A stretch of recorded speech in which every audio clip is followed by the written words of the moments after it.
Imagine your son being taken away from you permanently to the other side of the world, abducted against your will, not by some criminal, but by his own flesh and blood. How would you get him back? What lengths would you go to? Would you ever give up? For months now, it's all Bruce Laybourne has known. He's exhausted, embittered, embattled. The love of a father, the only thing keeping him going. Komate, kora, kora. Another haka, another haka. Very good, darling. Komate. You look at that video, there's no doubt in your mind where he belongs.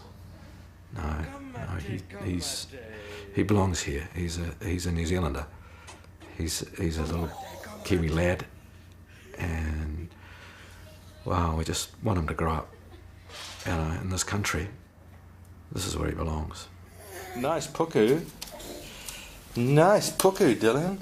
Dylan Laybourne bears a distinct resemblance to his father, though now they rarely see each other. In fact, only twice in 18 months. Do you need your vitamins? No. Because Dylan was abducted, taken from New Zealand by his mother, Nil, in what is now a top-level international dispute. Nil has reassured me in a lot of texts and emails that she shows him photos of me constantly. She talks about me to him and tells him his daddy loves him.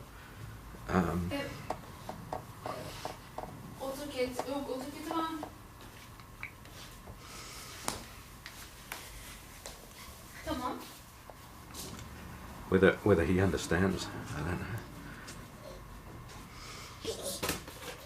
She took him to her family home in Istanbul.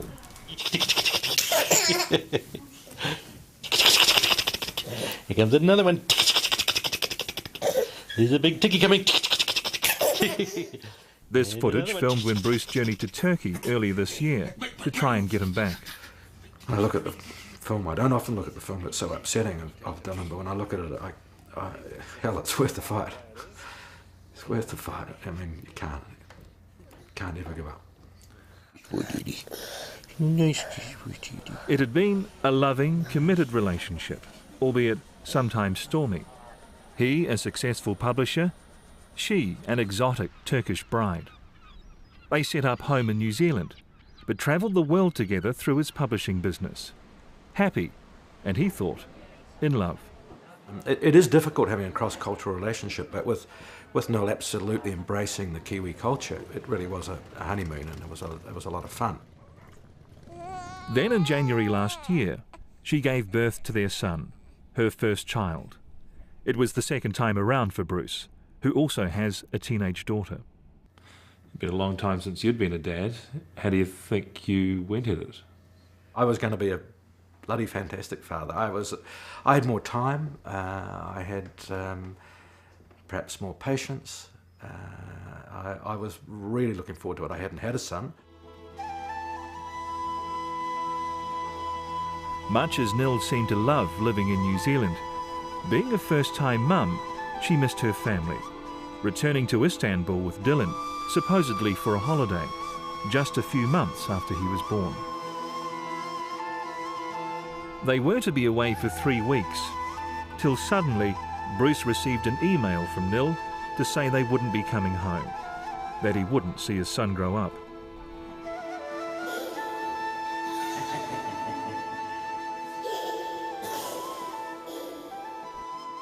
My whole world just sank into a pit.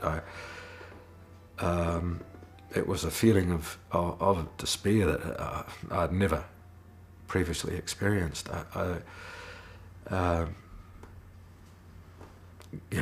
Gasping for air and thinking, what the hell can I do?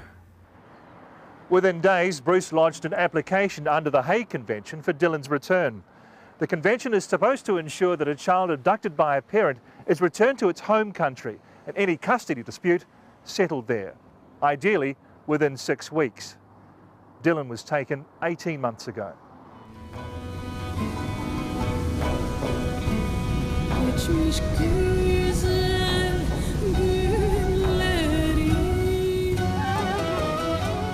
Weeks later, Bruce flew to Turkey, hoping it would be simple, that he would bring Dylan home. But he was about to encounter a bureaucratic nightmare, because even though both countries had signed up to the Hague Convention, Turkey hadn't recognised New Zealand's signing. He had no option but to leave without his son. That was the first attempt to get him home. Whatever documents made. Back in New Zealand, Bruce engaged lawyers here and in Turkey İçeriği biliyorsunuz. and set to work exploring any possible way to resolve the dispute, and in the meantime, securing a court order to see Dylan again. It is really freezing out there. When I last saw Dylan, it was summer here in Istanbul, and the temperature was in the high 30s, so this is a massive contrast. In February this year, Bruce headed back to Istanbul. Concerned for his safety, he took security expert Wayne Tempero with him. I'm just so nervous. I haven't seen my wee boy for so long. I just want to hold him. Just want to hold him more than anything. Take him home.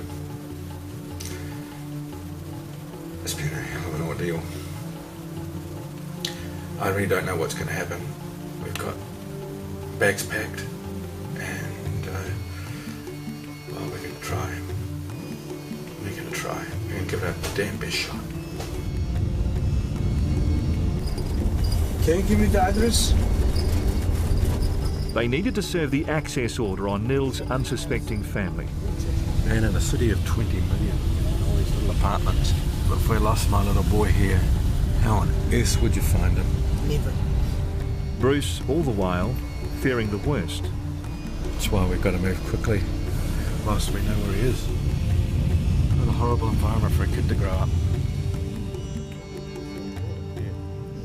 He paid $4,000 in bribes to have officials support his access order and went with them to the family home. We're outside the Chick household, and the first reaction from inside was that the older sister said they had a gun and they didn't know who was out there and they were frightened. The officials from the courthouse then scattered and hid behind cars, and it was left just two Kiwis standing in the street.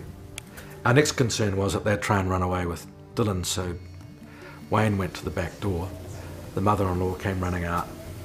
She had the door open, was about to open that gate there and saw me, and I yelled out to you. Yes. And she said, probably a swear word or two, and then jumped inside, but she had Dylan in her arms. And he was all rugged up with a hat on and a dummy in his mouth and a jacket, so he was ready to go. He put his hand up and said, no ma'am, you're not going anywhere. Nil eventually came out, upset there'd been no warning Bruce was coming. But regardless of the tension, the three of them returned to Bruce's hotel. He snuggled into me in the van on the way back to the hotel. It was amazing, he knew. And really amazing emotional time. Obviously didn't want to ever put him down. Just wanted to hold him, hug him, kiss him, smell him. First morning together. Oh, my boy.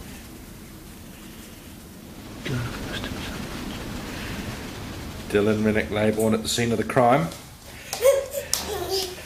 Here he is. Up. And he's bashing up the interview again. And running again. Oh, look out. Notice he's got his military fatigues on today. This is obviously a guerrilla warfare tactic. He's sneaking up on that beer. Here he comes. He's determined. Oh no, that's it. It seems amazing, after everything they'd been through, that they would then live together for a week as husband and wife, as a family, as if nothing had ever gone wrong. Take it to Dizzy. Give it to me. Enough time, enough happiness to leave Bruce confident they'd all be going home together. You think we're at last doing a few things the right way? So, you think the best way to She's, resolve as you can see, very happy and talking excitedly about the family, the fact that we were together again and that we were a family, and that she was looking forward to the future and coming home. In what now seems a foolish decision, but with business calling, Bruce flew back to New Zealand ahead of them and waited and waited. And the first few days and then weeks were all very loving communication about coming home, the excitement of coming home. And then gradually it gave way to, I'm not sure that I want to come back, I have fears, and then the messages became more determined, no, we're staying. You don't listen to me, do you?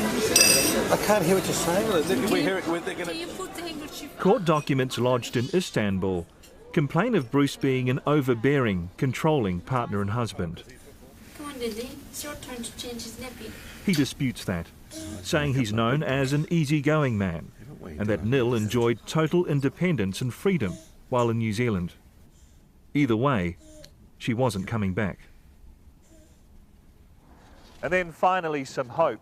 In April this year, because of Dylan's case, Turkey finally recognised New Zealand as a signatory to the Hague Convention. Bruce lodged another application for Dylan's return.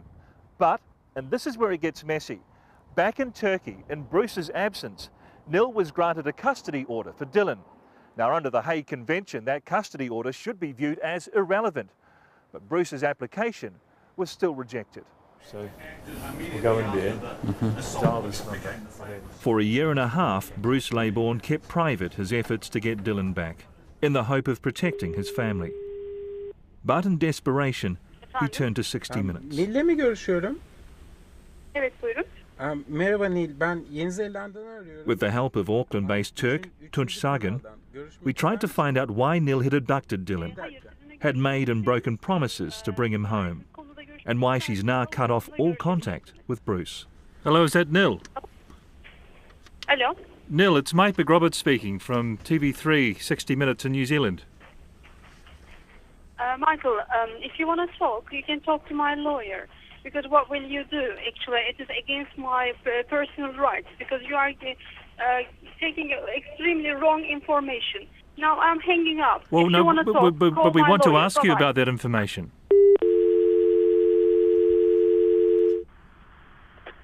Kimsiniz? Tuncer Sakgün, ben Yeni Zelanda'dan arıyorum. Daha So önce we took Nil's görüşmüştük sizle. advice and rang her lawyer. Yok arkadaşım, öyle bir görüşmeye ihtiyacım yok yani. Yani cevaplamak istemez misiniz birkaç soru? Hayır, hayır. Televizyon için. Peki oldu. Çok teşekkür ederim. İyi çalışmalar size. He refused to talk. I told him that. With no explanation from Nil, we sought answers from the top about why Bruce seemed to be having to fight this battle on his own. And finally, some progress.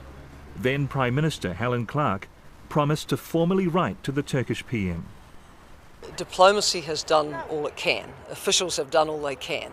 The legal obligations do not require Turkey to return the child, unfortunately. That's why I have said that I will personally take it up with the Turkish Prime Minister. Despite the change of leadership, the letter remains a prime ministerial request. It now sits with the Turkish government. I want to put something to you. You've gone through all the right channels, spent $250,000 doing it. Probably for half the price, you could have gone over there and grabbed him.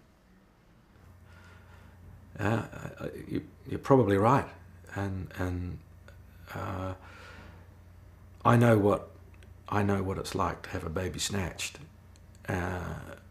It is the most gut-wrenching thing you could ever go through, and I couldn't inflict that trauma on Nil. It's an incredibly cruel thing to do, and desperate. And I still believe we have more civilised channels that we can explore. And now, at last, there's real reason for optimism. Last week we asked the Turkish Ministry of Justice what's happening with Dylan's case. The very next day they contacted our ministry, saying they intend to file a lawsuit for Dylan's return. They'll be opening a new Hague Convention case. Finally for Bruce, it's hope. I will never go up the fight for my son. It won't ever stop. And I held that wee boy before I came home in February, and I gave him a big hug, and I promised him he'd grow up here.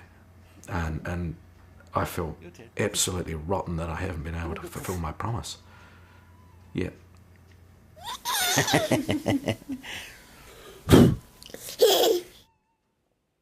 If you'd like to check on progress with the case, you can log on to Bruce Laybourne's website, bringdylanhome.co.nz.